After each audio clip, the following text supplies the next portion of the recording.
બનાસકાંઠા જિલ્લામાં આસાન ધારા હેઠળ મિલકત તબદીલીના હુકમો હવે ઓનલાઈન ઉપલબ્ધ થશે। આ નવી વ્યવસ્થાથી અરજદારો ઘરે બેઠા હુકમની નકલ ડાઉનલોડ કરી શકશે, જેનાથી વધુ પ્રક્રિયા વધુ પારદર્શક અને સરળ બનશે। પાલનપુર પ્રાંત અધિકારી ડોક્ટર ડી.એ. બારાઈએ આ માહિતી આપી હતી।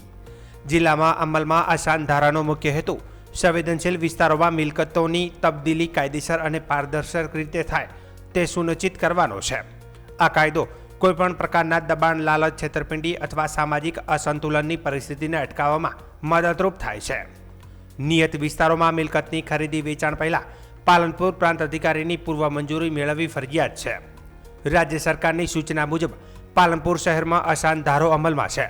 જિલ્લા કલેક્ટર મિહિર પટેલના માર્ગદર્શન હેઠળ અરજદારોને વધુ સરળ અને પારદર્શક સેવાઓ પૂરી પાડવા માટે હુકમની નકલ ઓનલાઈન ઉપલબ્ધ કરવામાં આવી છે।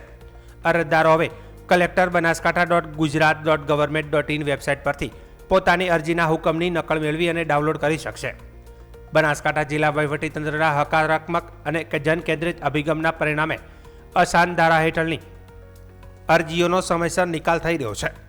જાન્યુઆરી 2026 થી 22 જૂન 2026 સુધીમાં જિલ્લામાં કુલ 851 અરજીઓ પ્રાપ્ત થઈ હતી, જેમાંથી 832 અરજીઓનો સફળતાપૂર્વક નિકાલ કરવામાં આવ્યો છે। બાકીની અરજીઓ પર નિયમો અનુસાર પ્રક્રિયા ચાલી રહી છે અને તેમને પ્રાથમિકતાના ધોરણે નિકાલ કરવામાં આવશે। જિલ્લા વહીવટીતંત્ર નાગરિકોને વધુ સુવિધાજનક, પારદર્શક અને જવાબદાર વહીવટી સેવાઓ પૂરી પાડવા માટે સતત પ્રયત્નશીલ છે। પાલનપુર શહેરમાં સરકારશ્રીની સૂચના મુજબ અશાન ધારો અમલી છે। આ અશાન ધારામાં મિલકતની તબદીલી પૂર્વે અત્રેની કચેરીએથી પૂર્વ મંજૂરી મેળવવાની રહે છે।